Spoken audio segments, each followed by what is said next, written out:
So I thought I would do these weekly training updates. Kind of to talk about where I am with powerlifting, like kind of what I'm working on in the moment. Because I always feel like I'm working on something, trying to perfect, what I'm doing. But I thought it was kind of weird if I was just doing a week by week training updates with no real goal. I mean, obviously my goal is to be the strongest in New York in the 90 kilo class. But I feel like that's kind of like an abstract, kind of weird goal. But there's always one goal I've always had, which is to deadlift 700 pounds.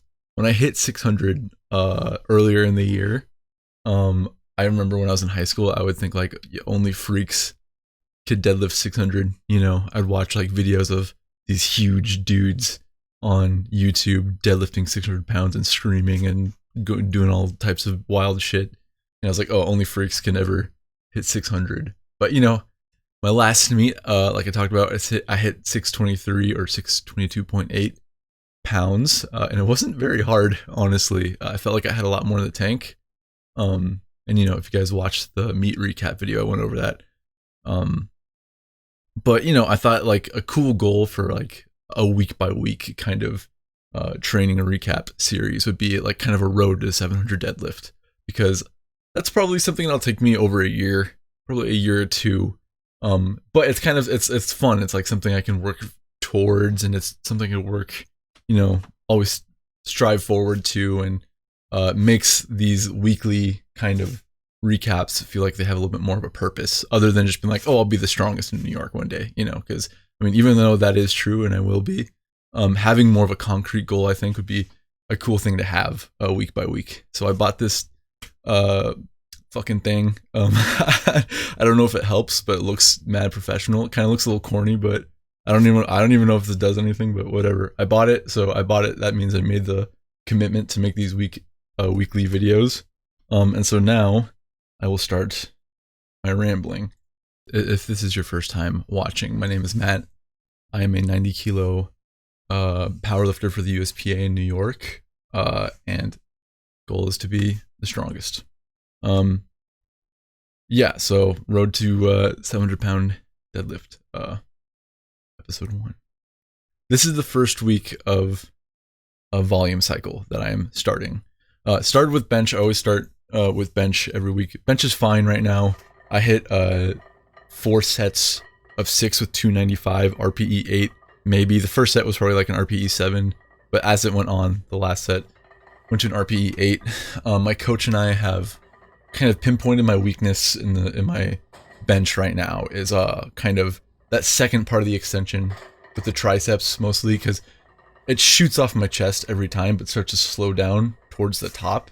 So that's kind of what I'm working on right now, is kind of tricep strength, and kind of getting that last part of the extension. So right now we have a second whole day doing close grip for that tricep strength. 4 sets of 295 for 6 was chill, super easy. I failed a set of 295 for a set of 8, I think 2 weeks ago. I had to do the roll of shame. I've never had a roll of shame before, but 4 sets of 6 was nice and easy, super chill. I did a whole bodybuilding accessories after that, but bench is never anything that I'm super struggling with. The thing more I want to talk about is kind of my squats. My squats are in a weird place right now. And if you watched my meet recap video, I kind of talked about that for a little bit, where I was struggling with my confidence in the squat a little bit. And I did 3 weeks in a row where I squatted 500, and that really did build my confidence up quite a bit. But what I'm really struggling with now is kind of just finding my element, getting into my groove with the form, because I had to modify my form a little bit after my injury. And before I was going really ass to grass. Like I was doing more of a weightlifter squat where it was totally high bar, ass to grass. Well, I mean, a weightlifter wouldn't call it high bar. For a powerlifter, it's certainly high bar. Um, but super astergrass, and really getting a lot of that stretch reflex, my knees almost completely forward. Now the only thing I'm really changing, I'm still doing high bar, relatively high bar. I'm still doing mostly knees forward because I'm a quad dominant squatter. But I'm not going as astergrass. I'm trying to cut my form or cut my depth a little bit. The reason being is going to astergrass, I kind of lose that tightness in the bottom. I kind of loosen up and kind of bounce back up. And as I'm bouncing, I lose that tightness in my core and my upper back. And I kind of lean forward a little bit. So the goal with this next volume cycle is really to learn how to keep my chest up and my upper back tight and up the whole time. Like if you watch videos of like Tien Tao squatting, and obviously I don't have his proportions, or like Antonino Pizzolatto, someone like that, when they squat, their core is completely straight and up the whole time. And that's kind of where I want to be with my squat. I don't want to start leaning forward and putting that pressure on my hip and my pressure on my lower back. So I'm trying to learn to squat more with my torso upright, more of my knees forward, and cut that depth a little bit, because my PT had also recommended that to cut my depth a little bit, because the depth was also regaining that tightness was put a lot of extra strain on my hip, and which probably what led to that injury in the first place. These first couple sets was 335 for a set of 8. It kind of just felt I should have taken these a little bit more seriously, and really focused on my form a little bit more. But 335 for 8 was just cardio. It was super easy. The 385 for 6, I should have taken this a little bit more seriously. I was trying to get a little bit more in the headspace for it, but 385 is, I don't know. I have to have more respect for the weight, because I think this was a good opportunity to kind of practice my form, practice cutting my depth a little bit, and I was just kind of not really focused. But, you know, I did my 435 for a set of 4, and it felt good. The depth was good. It's still a little low for powerlifting, but I think this is kind of the depth I want to hit. The thing I'm struggling with right now is kind of finding a natural stopping point in my squat. I feel like I'm kind of like, just kind of like, there's no natural stopping point. I'm kind of just hitting what I feel is depth, stopping and getting up. I think if I kind of like, if I focus a little bit more on where my hip is and align with my quads, that's been helping a little bit. But the thing that I'm kind of on the back of my mind is like, am I hitting depth right now? Which I think I should just remove that thought from my brain. Completely remove that thought from my brain in the future. Because there's never been a squat I did that wasn't at depth. Another thing is I'm trying to put some more of that weight on my quads rather than on my hip, like I told you before, keeping my back upright, which these sets look okay, like these 435 for 4 and then 2 sets of 2. They look good, like my torso is upright for the most part. But something I decided to do was invest in a pair of weightlifting shoes or some squat shoes, to kind of help that moment arm, kind of help keep my chest upright. And I think this volume cycle is the perfect chance to try those out. Weightlifting shoes, you know, they get that heel on the end. It changes the moment arm, so it makes it easier for your upper back to be straight up, which takes less pressure off your hips and puts more pressure on your quads. And you know, I have had hip issues in the past. I injured my hip pretty badly a couple months ago, so I think that having more pressure on my strongest muscle in my squat is probably better, and take a little bit less strain off my hip in the long run is probably better. I've been thinking about it for a long time, probably the past like 6 months I've been thinking about it, but I never got around to it, just money issues and stuff. But I ended up ordering a pair, kind of biting the bullet, and I didn't get the chance to do it for this squat. I didn't get the chance to wear them for this lower day. I really wish I could have, because the weights aren't super heavy. I'm just doing a lot of reps. I can really get my form down. But yeah, I think I'm gonna stick with them for this volume cycle. See how I feel about them later. you know, there's gonna be a little bit of adjustment period where I'm trying to get my footing again and try to you know, learn my balance a little bit more. But I think it'll probably be worthwhile in the long run, at least for this volume cycle, just to know if I'm gonna keep using them or not in the future. So, but yeah, squats this week, I'm kind of in a weird spot with them because I'm trying to relearn my form, trying to figure that out a little bit better. But I don't know. It's gonna take some work. It's gonna take some time and just being comfortable in the hole. What I think we'll probably do is more pause squats next cycle to help with that. But these look okay. I'm not upset about these. Okay, so I also did, I forgot to mention this earlier. I also did 3 sets of 8 with 405 on sumo. My main problem with the deadlift right now, well, I have 2 main problems with the deadlift. First one is patience off the floor, where I have a hard time taking the slack out the bar, tensing up, and then, you know, exploding off the floor from there. I have good explosiveness off the floor, but sometimes I explode too much, and I kind of like yank the bar, and you know that the bar will yank back down on me, and then I have to kind of readjust and pull back up. And my second weakness with the deadlift is the extending my hips at the top. My biggest sticking point in the deadlift is when I get to the top, a lot of time I can't extend my hips, and I'm just kind of stuck there in that weird kind of awkward bent position. So my coach and I figured sumos are kind of the best to train both of those. I'm a conventional lifter. I'm a conventional deadlifter, but sumos do work on that hip extension, and they definitely work on your patience off the floor. So why not train them? So we did a 405 for 3 sets of 8. He said 6 to 8. I got 2 sets of 8, 1 set of 6.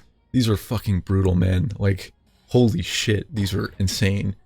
Like, just cardio wise, they weren't like they didn't feel heavy at all. Like a set of 8 on deadlift is not particularly, you know, taxing with weight, but like I was breathing so heavy at the end of these sets, and you know, I just you can see me in the clip. I flip off Adib because I'm like, fuck you, Adib, for programming a 3x8 on deadlifts, but whatever, it is what it is. They'll help in the long run. I hate them. I hate doing them. I don't want to do them.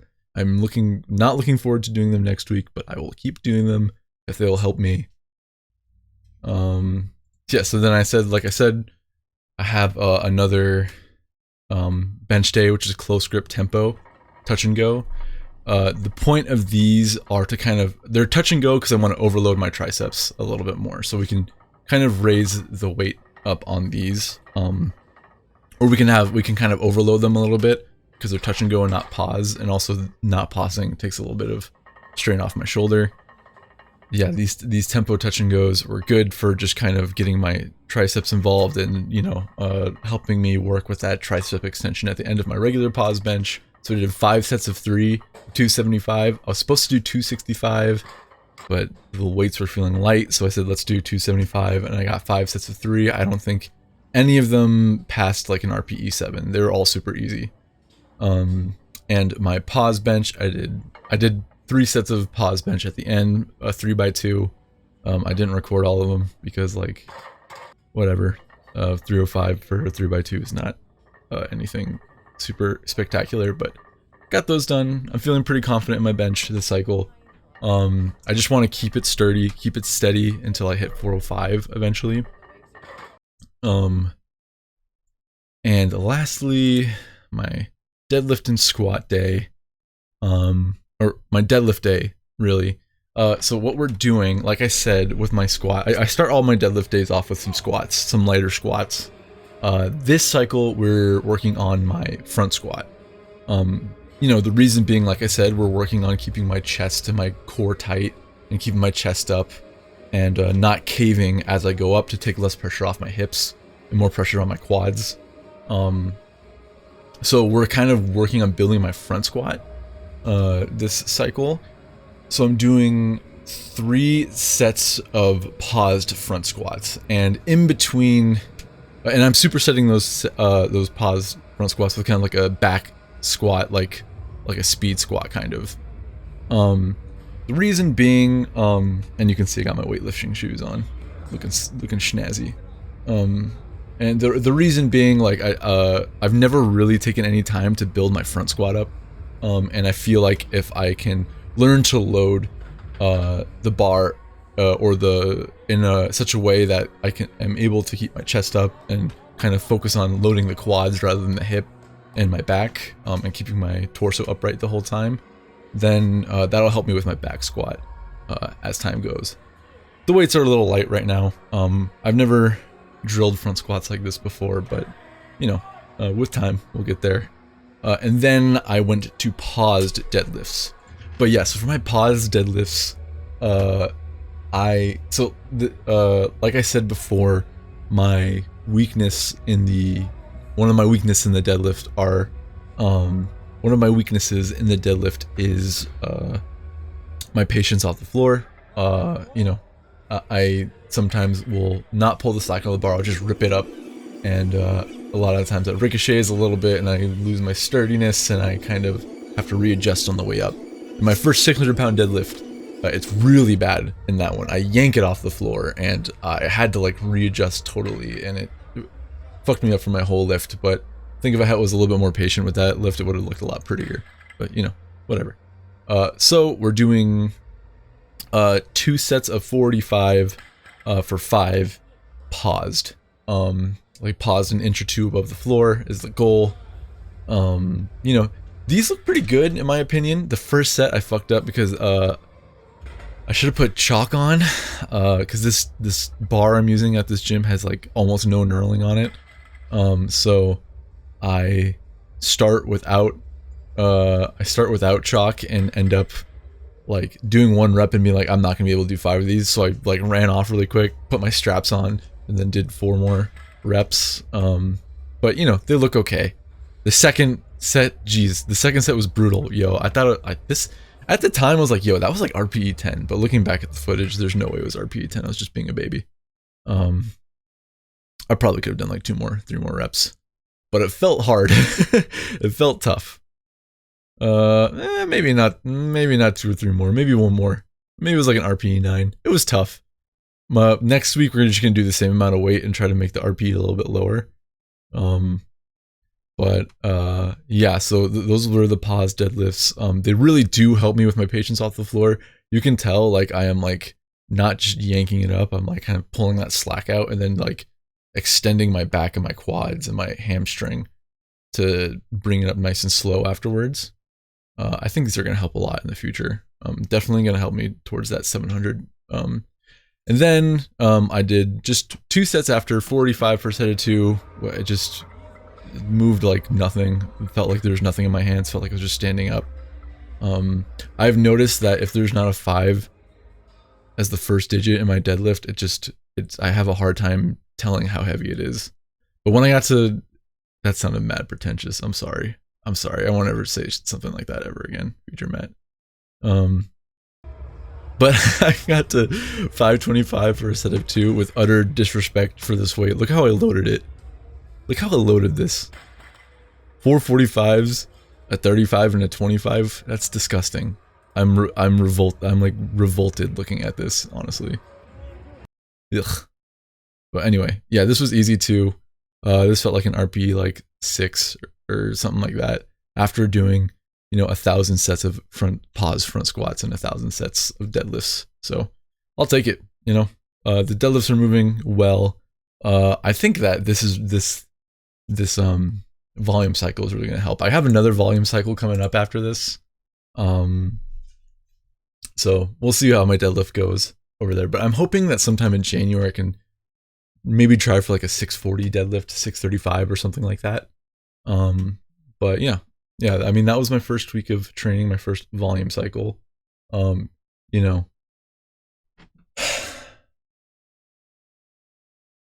yeah, that was my first week of the volume cycle, first episode of the Road to 700 deadlift. Hopefully this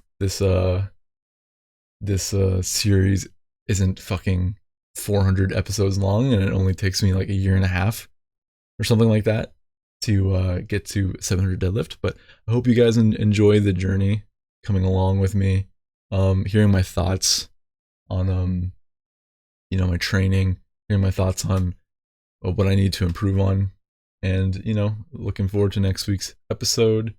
And I will see you guys then.